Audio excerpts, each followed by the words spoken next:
ਅਸਲਾਮੁਅਲੈकुम ਕੀ ਹਾਲ ਹੈ ਮਿੱਤਰੋ ਪਿਆਰੇ ਤੁਹਾਡਾ ਵੇਖ ਪੰਜਾਬ ਟੀਵੀ ਤੋਂ ਮੈਂ ਤੁਹਾਡਾ ਆਪਣਾ ਆਵਾਜ਼ ਹੈ ਤੁਹਾਡੇ ਨਾਲ ਅਸੀਂ ਜਦ ਵੀ ਕਿਸੇ ਆਰਟਿਸਟ ਦੀ ਗੱਲ ਕਰਨੇ ਆ ਜਦ ਵੀ ਕਿਸੇ ਫਨਕਾਰ ਦੀ ਗੱਲ ਕਰਨੇ ਆ ਸਾਡੇ ਜ਼ਿਹਨ 'ਚ ਉਹ ਫਨਕਾਰ ਜਾਂ ਉਹ ਲੋਕ ਆਉਂਦੇ ਨੇ ਜਿਹੜੇ ਸਕਰੀਨ ਦੇ ਉੱਤੇ ਸਾਨੂੰ ਨਜ਼ਰ ਆ ਰਹੇ ਹੁੰਦੇ ਨੇ ਲੇਕਿਨ ਸ਼ਾਇਦ ਸਾਡਾ ਫਹਿਮ ਉਹਨਾਂ ਨਹੀਂ ਹੈ ਸਾਨੂੰ ਉਹਨਾਂ ਸ਼ਊਰ ਨਹੀਂ ਹੈ ਜਾਂ ਸ਼ਾਇਦ ਅਸੀਂ ਸਿਰਫ ਸਕਰੀਨ ਤੇ ਆਣੇ ਲੋਕਾਂ ਨੂੰ ਐਕਟਰ ਜਾਂ ਫਨਕਾਰ ਸਮਝਦੇ ਹਾਂ। ਕੁਝ ਅਜਿਹੇ ਲੋਕ ਵੀ ਹੁੰਦੇ ਨੇ ਜਿਹੜੇ ਐਕਟਰ ਬਣਾਉਂਦੇ ਨੇ ਜਿਹੜੇ ਐਕਟਰਾਂ ਨੂੰ ਸਵਾਰਦੇ ਨੇ। ਇੱਕ ਤੇ ਤੁਸੀਂ ਵੇਖਿਆ ਹੋਏਗਾ ਉਹ ਸੁਣਿਆ ਵੀ ਹੋਏਗਾ ਕਿ ਹਰ ਜਗ੍ਹਾ ਤੇ ਜਿੱਥੇ ਵੀ ਕੋਈ ਰਿਕਾਰਡਿੰਗ ਹੋ ਰਹੀ ਹੁੰਦੀ ਹੈ ਜਿੱਥੇ ਕੋਈ ਸ਼ੂਟਿੰਗ ਹੋ ਰਹੀ ਹੁੰਦੀ ਹੈ ਉੱਥੇ ਇੱਕ ਮੇਕਅਪ ਰੂਮ ਹੁੰਦਾ ਹੈ।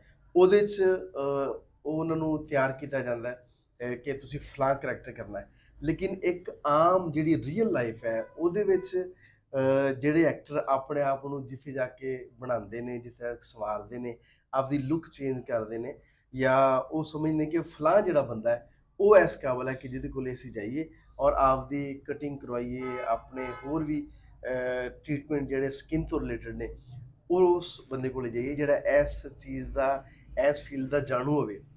ਤੇ ਇੰਝ ਦੇ ਹੀ ਇੱਕ ਫਨਕਾਰ ਸਾਡੇ ਨਾਲ ਮੌਜੂਦ ਨੇ ਆਸਿਫ ਸਾਹਿਬ ਉਹਨਾਂ ਦਾ ਨਾਂ ਹੈ ਤੇ ਉਹ ਕੀ ਕਰਦੇ ਨੇ ਉਹਨਾਂ ਦਾ ਢੇਰ ਸਾਰਾ ਪਿਆਰ ਹੈ ਫਨਕਾਰਾਂ ਨਾਲ ਆਰਟਿਸਟ ਜਿਹੜੇ ਨੇ ਉਹਨਾਂ ਦੇ ਨਾਲ।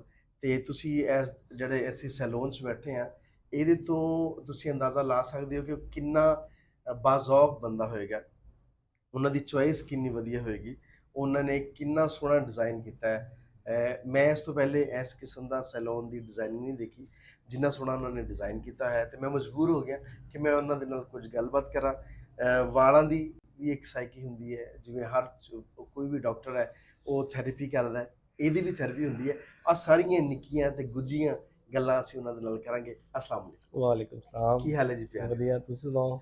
ਜੀ ਰੱਬ ਦਾ ਬਹੁਤ ਸ਼ੁਕਰ ਹੈ। ਅੱਛਾ ਪਹਿਲੇ ਤਾਂ ਬਹੁਤ ਮੁਬਾਰਕ ਤੁਹਾਨੂੰ ਕਿ ਇੰਨਾ ਸੋਹਣਾ ਸੈਟਅਪ ਥੈਂਕ ਨਵੀਂ ਯੂ ਦੁਕਾਨ ਵਿੱਚ ਥੈਂਕ ਤੁਸੀਂ ਯੂ। ਸ਼ਿਫਟ ਕੀਤਾ ਹੈ ਔਰ ਇੰਨਾ ਸੋਹਣਾ ਬਣਾਇਆ ਹੈ ਅਟਰੈਕਸ਼ਨ ਹੈ। ਕੋਈ ਵੀ ਬੰਦਾ ਜਿਹਨੂੰ ਕੋਈ ਥੋੜਾ ਜਿਹਾ ਵੀ ਨੌਲੇਜ ਹੈ ਵੇ ਜਾਂ ਜਿਹੜਾ ਕੋਈ ਨੇਚਰ ਨਾਲ ਜੁੜਿਆ ਹੈ ਉਹ ਤੁਹਾਡੀ ਇਸ ਸ਼ਾਪ ਤੇ ਆ ਕੇ ਜ਼ਰੂਰ ਉਹ ਖੁਸ਼ ਹੋਏਗਾ ਉਹਨੂੰ ਵਧੀਆ ਲੱਗੇਗਾ। ਹਾਂ ਬਿਲਕੁਲ ਇਸ ਤਰ੍ਹਾਂ ਹੀ ਹੈ ਕਿਉਂਕਿ ਸਾਡਾ ਜਿਹੜਾ ਮੇਰਾ ਆਈਡੀਆ ਸੀ ਨਾ ਉਹ ਇਹ ਸੀ ਕਿ ਕਮਰਸ਼ੀਅਲ ਕੰਮ ਤੇ ਸਾਰੇ ਲੋਕ ਕਰ ਰਹੇ ਨੇ ਹਾਂ ਹਾਂ ਤੇ ਕਿਉਂ ਨਾ ਕੋਈ ਇਹੋ ਜਿਹਾ ਕੰਮ ਕੀਤਾ ਜਾਏ ਜਿਹੜਾ ਅਸੀਂ ਉਹਨਾਂ ਚੀਜ਼ਾਂ ਨੂੰ ਇਸਤੇਮਾਲ ਕਰੀਏ ਜਿਹੜੀਆਂ ਜਿਹਨੂੰ ਲੋਕ ਭੁੱਲ ਗਏ ਨੇ। ਹਾਂ ਠੀਕ ਹੈ ਨਾ। ਤੇ ਇਸ ਲਈ ਇਹ ਥੋੜਾ ਜਿਹਾ ਆਰਟ ਵਰਕ ਔਰ ਇਹਨੂੰ ਰਫ ਡਿਜ਼ਾਈਨ ਦਿੱਤਾ ਸੀ। ਬਹੁਤ ਵਧੀਆ ਕੀਤਾ ਹੈ। ਇੱਕ ਤਾਂ ਇਹ ਦੱਸੋ ਕਿ ਤੁਸੀਂ ਮਾਸ਼ਾਅੱਲਾ ਬੜੇ ਬਾਜ਼ੌਕ ਵੀ ਹੋ।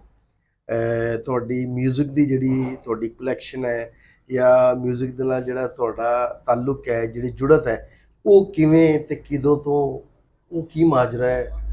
ਐਕਚੁਅਲੀ ਕੁਝ ਚੀਜ਼ਾਂ ਹੁੰਦੀਆਂ ਜਿਹੜੀਆਂ ਨਾ ਤੁਹਾਨੂੰ ਵਿਰਾਸਤ 'ਚ ਲੱਭਦੀਆਂ ਹਨ। ਹਾਂ ਹਾਂ ਤੇ ਮੇਰੀ ਖੁਸ਼ਕਿਸਮਤੀ ਇਹ ਸੀ ਕਿ ਜਿਹੜੇ ਉਸਤਾਦਾਂ ਦਾ ਮੈਂ ਸ਼ਾਗਿਰਦ ਸਾਂ ਹਾਂ ਜਿਨ੍ਹਾਂ ਕੋਲ ਮੈਂ ਟ੍ਰੇਨਿੰਗ ਲਈ ਆਇਆ ਸੀ ਹਾਂ ਉਹ ਉਹਨਾਂ ਦੇ ਕੋਲ ਆਉਣ ਵਾਲੇ ਜਿੰਨੇ ਲੋਕ ਸਨ ਉੱਠਣ ਬੈਠਣ ਵਾਲੇ ਲੋਕ ਸਨ ਉਹ ਐਸੇ ਕੈਟਾਗਰੀ ਦੇ ਸਨ ਜਿਹੜੇ ਮਿਊਜ਼ਿਕ ਨਾਲ ਸ਼ਾਇਰੀ ਨਾਲ ਵਾਹ ਵਾਹ ਔਰ ਅਦਬ ਨਾਲ ਔਰ ਇਹੋ ਜਿਹੇ ਮਤਲਬ ਆਰਟ ਦੇ ਨਾਲ ਸਾਰਾ ਰਿਲੇਟਡ ਸੀ ਨਾ ਜਿਨ੍ਹਾਂ 'ਚ ਸਹਾਫੀਆਂ ਦੀ ਇੱਕ ਬਹੁਤ ਵੱਡੀ ਤਾਦਾਦ ਸੀ ਤੇ ਫਿਲਮ ਦੇ ਸਟੇਜ ਦੇ ਔਰ ਮਿਊਜ਼ਿਕ ਦੇ ਸਾਰੇ ਲੋਕ ਮੇਰੇ ਉਸਤਾਦ ਜੀ ਦੇ ਮਤਲਬ ਫੈਨ ਸਨ।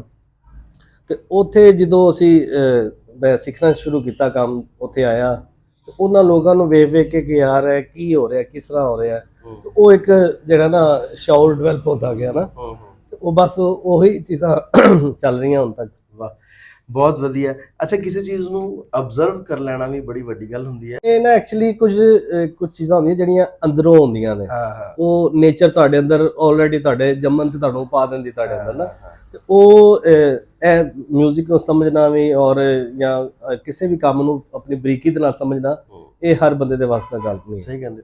ਮੈਂ ਕਹਿੰਦਾ ਕੋਈ ਵੀ ਕੰਮ ਕਰਦਾ ਪਿਆ ਬੰਦਾ ਉਹ ਅਗਰ ਆਪਦੇ ਕੰਮ ਦੇ ਨਾਲ ਮੁਖਲਸ ਹੋ ਕੇ ਜੀ ਲਾ ਕੇ ਕਰੇਗਾ ਨਾ ਤੇ ਉਹ ਆਪਦੇ ਕੰਮ ਨੂੰ ਬਹੁਤ ਸੋਹਣਾ ਕਰ ਲਏਗਾ।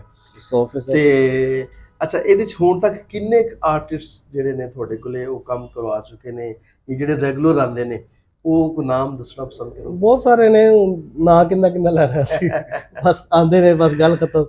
ਮੈਂ ਤਸਵੀਰਾਂ ਲੈ ਰਹੇ ਨੇ ਅਸੀਂ ਤਸਵੀਰਾਂ ਵੀ ਤੁਹਾਡੇ ਨਾਲ ਸਾਂਝੇ ਕਰਾਂਗੇ। ਉਹ ਇਫਤਖਾਰ ਠਾਕਰ ਭਾਵੇਂ ਕੋਈ ਸਟੇਜ ਦਾ ਕੋਈ ਵੱਡਾ ਨਾਂ ਹੈ ਹਾਂ ਬੜੇ ਅੱਛੇ ਬੇਲਾ ਅਫਜ਼ਲ ਸਾਹਰ ਹੈਦਰ ਸੁਲਤਾਨ ਔਰ ਸ਼ਾਨ ਇਹ ਮਤਲਬ ਵੱਡੇ ਨਾਮ ਜਿਹੜੇ ਇੰਡਸਟਰੀ ਦੇ ਜਿਹੜੇ ਇਸ ਵੇਲੇ ਵੀ ਰਾਜ ਕਰਦੇ ਪਏ ਨੇ ਔਰ ਕਈ ਵਰਿਆਂ ਤੋਂ ਕਰਦੇ ਪਏ ਨੇ ਉਹ ਤੁਹਾਡੇ ਨਾਲ ਦੇਖੋ ਉਹ ਚੀਜ਼ਾਂ ਹੁੰਦੀਆਂ ਨੇ ਕੰਮ। ਹਾਂ ਠੀਕ ਹੈ ਨਾ, ਮੁਆਸ਼ਰੇ ਦਾ ਇੱਕ ਰੂਲ ਹੈ ਕਿ ਕਿਸੇ ਵੀ ਕੋਈ ਅੱਛਾ ਕੰਮ ਕਰਨਾ ਲੋਕ ਉਹਨੂੰ ਲੱਭ ਲੈਂਦੇ ਨੇ। ਠੀਕ ਹੈ ਨਾ, ਤੇ ਬਸ ਰੱਬ ਨੇ ਸਲਾਹੀਅਤ ਦਿੱਤੀ ਹੈ ਕਿ ਥੋੜਾ ਜਿਹਾ ਕੰਮ ਨੂੰ ਸਮਝਦੇ ਆ ਤੇ ਲੋਕ ਉਹ ਇਸ ਕਰਕੇ ਪਿੱਛੇ ਟੁਰ ਪੈਂਦੇ ਨੇ ਕਿ ਯਾਰ ਉਹਨੂੰ ਲੱਭ ਲਓ, ਉੱਥੇ ਪਹੁੰਚ ਜਾਓ। ਬਸ ਇਸੇ ਤਰ੍ਹਾਂ ਹੀ ਆਰਟਿਸਟਾਂ ਨਾਲ ਵੀ ਇਹੀ ਚੱਕਰ ਹੈ, ਕਿਉਂਕਿ ਆਰਟਿਸਟ ਨੇ ਵਿਕਣਾ ਹੁੰਦਾ ਹੈ ਸਟੇਜ ਦੇ ਉੱਤੇ ਨਾ, ਟੀਵੀ ਦੇ ਉੱਤੇ, ਸਕਰੀਨ ਤੇ। ਉਹਨਾਂ ਨੇ ਆਪਣਾ ਚਿਹਰਾ ਦਿਖਾਣਾ ਹੈ, ਔਰ ਚਿਹਰਾ ਖੂਬਸੂਰਤ ਬਣਾਉਣ ਦੇ ਵਿੱਚ ਤੁਹਾਡੇ ਵਾਲਾਂ ਦਾ ਬੜਾ ਅਮਲ ਦਖਲ ਹੁੰਦਾ ਹੈ। ਠੀਕ ਹੈ ਨਾ, ਉਹ ਬਸ ਉਹ ਇਸ ਲਈ ਉਹ ਜਿਹੜੇ ਫਿਲਮ ਸਟੇਜ ਦੇ ਲੋਕ ਨੇ ਉਹ ਵੀ ਇਹੀ ਚਾਹੁੰਦੇ ਨੇ ਕਿ ਯਾਰ ਸਾਨੂੰ ਕੋਈ ਇੱਕ ਅੱਛਾ ਸਟਾਈਲਿਸਟ ਮਿਲੇ ਜਿਹੜੇ ਸਾਡਾ ਪ੍ਰੋਪਰ ਕੰਮ ਕਰ ਸਕੇ, ਜਿਹਦੇ ਨਾਲ ਅਸੀਂ ਮਜ਼ੀਦ ਸੋਹਣੇ ਲੱਗ ਸਕੇ ਨਾ।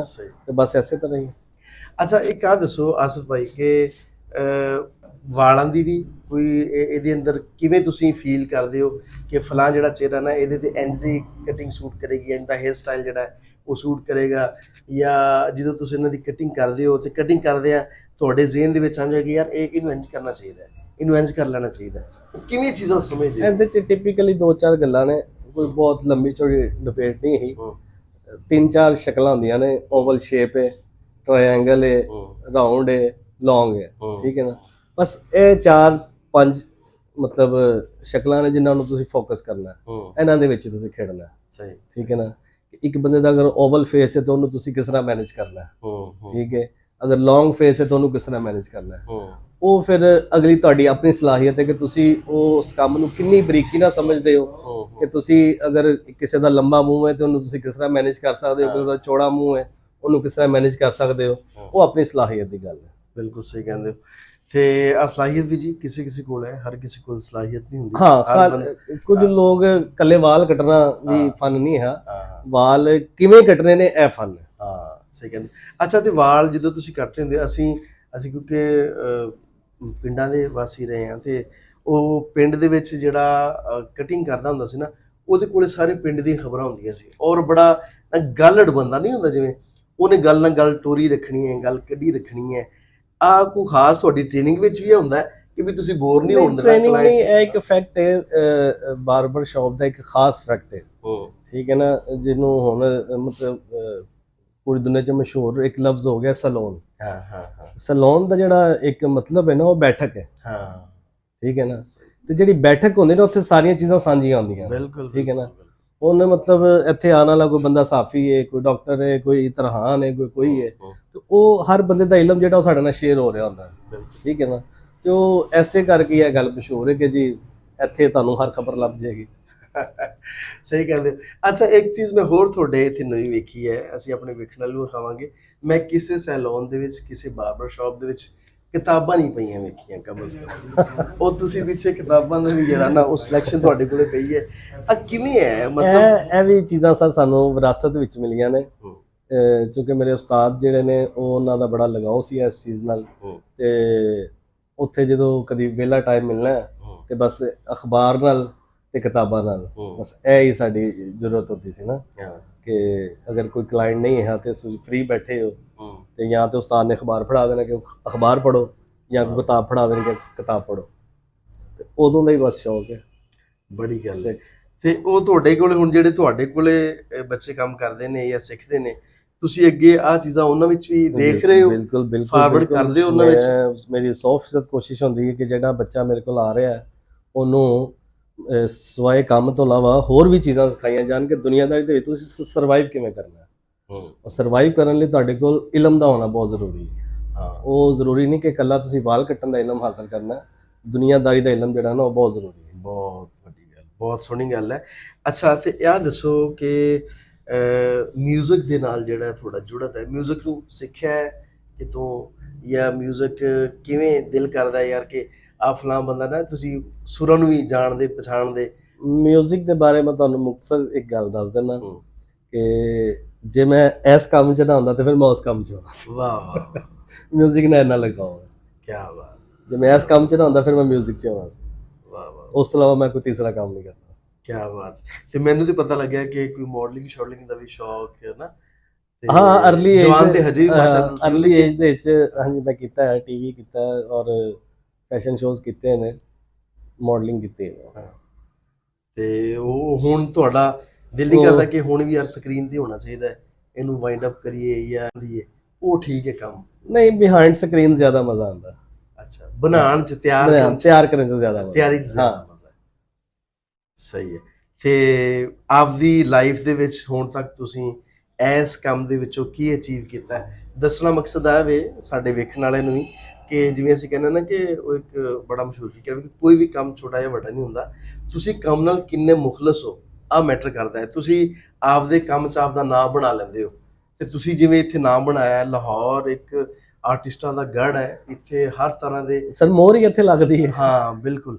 ਤੇ ਉਸ ਜਗ੍ਹਾ ਤੇ ਆ ਕੇ ਆਪਦਾ ਨਾਮ ਮੁਕਾਮ ਬਣਾਉਣਾ ਜਿਵੇਂ ਤੁਸੀਂ ਬਣਾਇਆ ਹੈ, ਤੇ ਨਾਮ ਤੇ ਬਣਾ ਲਿਆ, ਇਸ ਤੋਂ ਇਲਾਵਾ ਹੋਰ ਕੀ ਅਚੀਵਮੈਂਟ ਹੈ? ਤੁਸੀਂ ਕਹਿੰਦੇ ਕਿ ਮੈਂ ਬਹੁਤ ਮੁਤਮਿਨ ਹਾਂ, ਉਹਦੀ ਕੀ ਵਜ੍ਹਾ ਹੈ? ਸਰ ਮੈਂ ਮੁਤਮਿਨ ਆਪਣੇ ਕੰਮ ਨੂੰ ਲੈ ਕੇ ਇਸ ਲਈ ਆ ਕਿ ਮੇਰੇ ਕੋਲ ਆਉਣ ਵਾਲਾ ਜਿਹੜਾ ਬੰਦਾ ਨਾ ਮੈਨੂੰ ਰਿਸਪੈਕਟ ਦਿੰਦਾ ਹੈ। ਮਤਲਬ ਮੇਰਾ ਭਾਈ ਕਹਿ ਕੇ ਬੁਲਾਉਂਦਾ ਹੈ ਜਾਂ ਕੋਈ ਉਸਤਾਦ ਜੀ ਕਹਿ ਕੇ ਬੁਲਾਉਂਦਾ ਹੈ, ਰਿਸਪੈਕਟ ਦੇ ਨਾਲ ਮੈਨੂੰ ਮੁਖਾਤਬ ਕੀਤਾ ਜਾਂਦਾ ਹੈ, ਔਰ ਇਹ ਮੇਰੀ ਸਭ ਤੋਂ ਵੱਡੀ ਅਚੀਵਮੈਂਟ ਹੈ। ਵਾਹ ਵਾਹ ਵਾਹ। ਪੈਸੇ ਦਾ ਹੋਣਾ ਜਾਂ ਬਾਕੀ ਚੀਜ਼ਾਂ ਦਾ ਹੋਣਾ ਉਹ ਇੱਕ ਅਲੱਗ ਚੀਜ਼ ਹੈ, ਹਾਂ ਉਹ ਵੀ ਕਮਾਇਆ, ਹਾਂ। ਲੇਕਿਨ ਸਭ ਤੋਂ ਜਿਹੜੀ ਮੇਨ ਚੀਜ਼ ਕਮਾਈ ਹੈ ਉਹ ਰਿਸਪੈਕਟ ਕਮਾਈ ਹੈ। ਬਹੁਤ ਸਾਰੇ ਲੋਕ ਮਤਲਬ ਇਸ ਕੰਮ ਨੂੰ ਚੰਗਾ ਨਹੀਂ ਵੀ ਸਮਝਦੇ, ਠੀਕ ਹੈ, ਲੇਕਿਨ ਅਸੀਂ ਇਸ ਕੰਮ ਨੂੰ ਇੱਜ਼ਤ ਨਾਲ ਕੀਤਾ ਔਰ ਇੱਜ਼ਤ ਕਰਵਾ ਕੇ ਕੀਤਾ। ਹਾਂ, ਸਭ ਤੋਂ ਵੱਡੀ ਗੱਲ ਹੈ ਕਿ ਤੁਸੀਂ ਆਪਦੇ ਕੰਮ ਦੀ ਆਪ ਇੱਜ਼ਤ ਕੀਤੀ ਹੈ, ਫਿਰ ਕਰਵਾਈ ਹੈ। ਬਿਲਕੁਲ ਇਸ ਤਰ੍ਹਾਂ। ਤੇ ਉਹਦੇ ਨਾਲ ਤੁਹਾਨੂੰ ਮਤਲਬ ਫਖਰ ਹੈ ਇਸ ਚੀਜ਼ ਤੇ ਕਿ ਮੈਂ ਇੱਕ ਬਾਰਬਰ ਸ਼ਾਪ ਦਾ ਮਾਲਕ ਹਾਂ। ਮੈਂ ਬਾਰਬਰ ਸ਼ਾਪ ਆ ਨਹੀਂ ਕਿ ਜਿਵੇਂ ਆਮ ਰੂਟੀਨ ਦੇ ਕੰਮ ਤੇ ਉਹ ਮੱਖੀ ਤੇ ਹਰ ਮਾਰੀ ਜਾਂਦਾ ਨਾ। ਹਾਂ ਬਿਲਕੁਲ। ਲੇਕਿਨ ਤੁਸੀਂ ਹਟ ਕੇ ਕੰਮ ਕਰਦੇ ਹੋ, ਤੁਸੀਂ ਇਹਦੀ ਲੁੱਕ ਕਿੰਨੀ ਸੋਹਣੀ ਬਣਾਈ ਹੈ। ਹਜੇ ਹੋਰ ਵੀ ਕੁਝ ਚੀਜ਼ਾਂ ਮੇਰੇ ਖਿਆਲ ਤੁਸੀਂ ਇਹਦੇ ਵਿੱਚ ਅੱਗੇ ਹਾਂਜੀ ਥੋੜਾ ਪ੍ਰੋਸੈਸ ਚੱਲ ਰਿਹਾ ਜੇ, ਇਹਨੂੰ ਪ੍ਰੋਪਰ ਰੈਨੋਵੇਟ ਕਰ ਰਹੇ ਹਾਂ ਜੇ, ਹਾਂ ਥੋੜੇ ਕੰਮ ਪੈਂਡਿੰਗ ਨੇ ਜਿਹੜੇ ਨਾਲ ਹੋ ਰਹੇ ਨੇ ਜੀ। ਚਲੋ ਜੀ, ਬਹੁਤ ਸ਼ੁਕਰੀਆ ਆਸਿਫ ਭਾਈ ਤੁਹਾਡਾ, ਬਹੁਤ ਵਧੀਆ ਲੱਗਿਆ ਤੁਹਾਡੇ ਨਾਲ ਗੱਲ ਕਰਕੇ। ਗਾਹੇ ਬਗਾਹੇ ਤੁਹਾਨੂੰ ਅਸੀਂ ਤਕਲੀਫ ਦਿੰਦੇ ਰਹਾਂਗੇ, ਕਿਉਂਕਿ ਤੁਹਾਡੇ ਜਿਹੜੇ ਵੀਰ ਨੇ, ਤੁਹਾਡੇ ਜਿਹੜੇ ਆਰਟਿਸਟ ਨੇ, ਇਹਨਾਂ ਦੇ ਉੱਧਰੋਂ ਹੋਰ ਵੀ ਬਹੁਤ ਸਾਰੀਆਂ ਗੱਲਾਂ ਕੱਢੀਆਂ ਜਾ ਸਕਦੀਆਂ ਨੇ। ਬਹੁਤ ਸਾਰੀਆਂ ਜਿਹੜੀਆਂ ਗੁੱਝੀਆਂ ਗੱਲਾਂ, ਅੰਦਰਲੀਆਂ ਜਿਹੜੀਆਂ ਗੱਲਾਂ ਨੇ, ਉਹ ਅਸੀਂ ਕਰ ਸਕਦੇ ਹਾਂ। ਤੇ ਬਹੁਤ ਸ਼ੁਕਰੀਆ ਤੁਹਾਡਾ, ਤੁਸੀਂ ਟਾਈਮ ਦਿੱਤਾ। ਥੈਂਕ ਯੂ ਸਰ, ਤੁਹਾਡਾ ਸ਼ੁਕਰੀਆ। ਰਸ਼ ਲੱਗਾ ਮਾਸ਼ਾਅੱਲਾ।